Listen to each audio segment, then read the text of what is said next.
Back to Malachi Gaming and Talk. In today's video, we'll be talking about Dragon Ball Super Manga Chapter 69. Nice. I'm breaking this chapter into two parts, as this really is a story in two parts. This first half we'll be discussing the granola half, and the second half I'll discuss the juiciness. That is, Vegeta versus Beerus, God of Destruction. That is, Beerus training Vegeta. What my last Dragon Ball video was talking about. So stay tuned for that. But I still want you to watch this part as well. Oh man, this chapter had a lot of dumping in it.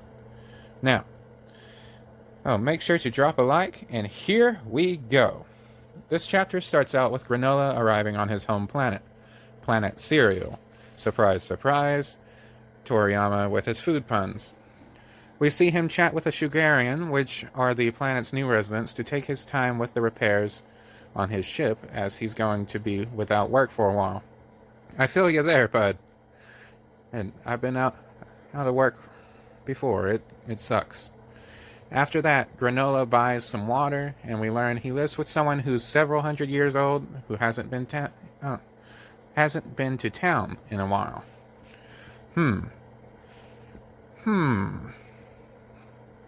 Only buying a friend water, and they're centuries old?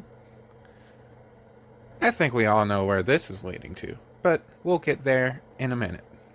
As Granola is headed home, Oatmeal, his little eyepatch thingy, is trying to cheer him up. Granola, who since arriving home has been very grumpy and standoffish, has prompted Oatmeal to be like, hey, these people are pretty nice, you should move to town. Well, Granola has been grumpy because Granola misses how his home was before Frieza and the Saiyans ruined it. Deep down, even if just slightly, Granola resents the Sugarians for buying the world from the Heaters, the race that his boss is part of. Although their world was also destroyed because their planet... Although their planet was also destroyed, which you think would make him a little bit sympathetic, like the Sugarians are to him, and despite their friendly demeanor, Granola still doesn't associate with them. Granola prefers to sit in his cabin far away from the Sugarians as a reminder to never forget what they did to my planet, which he's referring to the Saiyans and Frieza in this instance. And I'm sure he doesn't blame the Sugarians, but Granola, the survivor, is a man hardened by the destruction of his world. 40 years of having to fight to make a living. The pain of losing his people. Seeing the ruins pushed aside and his planet sold to the highest bidder. In this case, those were the Sugarians. Granola is a resentful man, with a burning hate in his heart for those who brought his world to an end. As he arrives to his cabin, we see that his housemate is in fact a Namekian. Monito is his name. Granola discusses Frieza being revived and seeking revenge, which of course Monito is like, are you nuts? Why don't you just take this time off, relax, kick your feet up, and enjoy being home for a little bit? And Granola, being the man he is, he's like, I hate what it did to my world. And Monito's like, hey, well, it's too late to change that.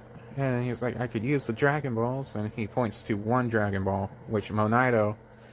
it turns out that Monito created two Dragon Balls, which Granola wants to use for his ambitions. But Monito objects to this on the basis that the Sugarians are without a home if he wishes the world back to the way it was. What's going to happen to them? And, of course, there's the... Is there a time limit on reviving people with his Dragon Balls? Probably. It was that way with the Earth Dragon Balls, but we'll see. We also learned that the Namekians are not only spread across the universe like Monaido is on, obviously not on planet Namek. He's on planet Serial, and that's been his home just as long, if not longer, than in Granola's. But we learned from a couple panels with Guru Mori on New Namek that the Namekians come from another universe. The Dragon Balls are for undoing catastrophic events. We kind of saw that throughout our knowledge of every Dragon Ball event. And but we learn about how they're created and why there are multiple of them. They vary in power and size and number based off their creator. This is a huge lore dump. Like, wow, that was a lot. Not just world building, but lore and character building and expansion in this chapter. I am loving this, but there's a slight problem. This chapter, or as we see coming back from the part where it discusses with Vegeta and Beerus, the writing gets very rushed. And as many in the fandom have called it lazy, another YouTuber by the name of Geekdom called it contrived, and I'll agree with both of those statements. Granola just so happens to be watching TV, and they find the second Dragon Ball somewhere on the planet. He goes to where it is, swipes it, and summons the dragons to become the strongest in the universe. While I myself don't have... I didn't have a problem with the thread of events, and it certainly doesn't ruin the chapter. I do wish it had been drawn out a little bit. Like with old school Dragon Ball, there would have been several pages of him sneaking over there, trying to avoid the guards and stuff, which he's very powerful and fast, so I get that he was able to bound there real fast, but there's like no tension. There's no comedy in it, like with old school Dragon Ball, like when they were going into Pilaf's castle. There's a callback. But what I really, like, we knew that he was going to try and do this based off of the Oracle Fish in the last chapter.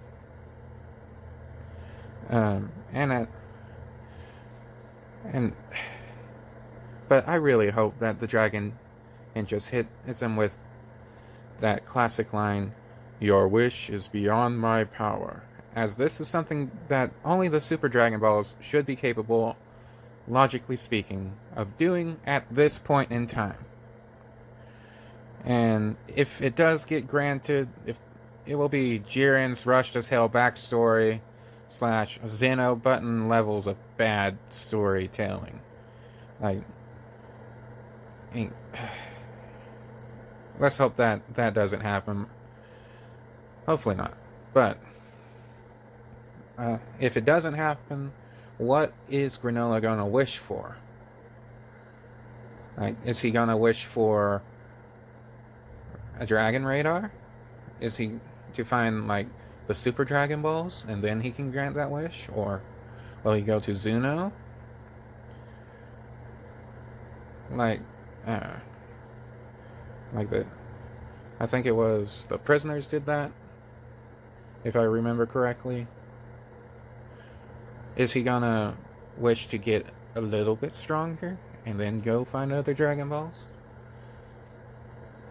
Is, like, what's gonna happen? Now that is where we want it to go. We want to be asking what's gonna happen next. We don't, as a fandom and as an individual, we don't want, like, us to be rolling our eyes going, oh, they're gonna rush it like this, and so they're gonna grant this, even though it's inconsistent with the lore. And if Monaido's Dragon Balls were that powerful, shouldn't they be huge as well? And shouldn't they be like this? And yes, I get the pun that they were doing as the innuendo, 2 balls and out comes a dragon. Penis. But seriously, What's going to happen next? Let's hope that the dragon hits him with that line. And stay tuned for part 2. This brings us to the end of part 1 of our discussion of Dragon Ball Chapter 69. Make sure to drop a like, subscribe, and hit that bell to make sure you see part 2 of my discussion of Chapter 69 of Dragon Ball Super. Follow the links below to support me, and stay tuned, folks. Have a nice day.